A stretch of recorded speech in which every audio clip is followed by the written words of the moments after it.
Ce qui était de l'ordre de l'exceptionnel avant l'incendie est devenu notre ordinaire. Depuis sa réouverture, Notre-Dame est redevenue l'un des lieux les plus visités au monde. En un an, on dénombre plus de 11 millions de visiteurs contre 8 à 9 millions avant l'incendie et des pics à 30 000 personnes par jour. Pour les visiteurs individuels, pas de réservation, l'entrée est libre et gratuite. Ils peuvent y entrer généralement en moins d'une demi-heure. Mais face à un tel volume de visiteurs, l'organisation est millimétrée. La réservation, elle est obligatoire pour structurer un peu l'ensemble, mais cette réservation, elle n'est qu'optionnelle dans la manière dont on pense l'accueil à la cathédrale.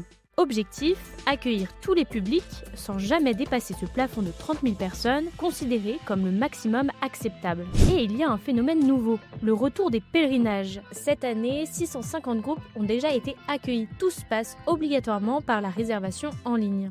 Oui, parce qu'on a une feuille avec un QR code et on est attendu. On avait une heure précise pour être là. Pour absorber ce flux, Notre-Dame a repensé toute sa circulation. La visite se fait désormais en 3 temps du nord vers le sud. D'abord l'Ancien Testament, puis la découverte du Christ et enfin l'institution de l'Église et les saints. Un parcours plus clair donc et plus fluide. Sur site, 300 bénévoles, comme Bernadette qui oriente les visiteurs et veille au silence. Côté digital, une application de visite complète le dispositif depuis un an. Mais derrière ces 11 millions de visiteurs, un débat perdure. La gratuité doit-elle rester la règle? Car cette gratuité a un coût, 4 millions d'euros par an pour l'entretien courant de la cathédrale, entièrement payé par l'État. Une facture qui a doublé depuis la réouverture.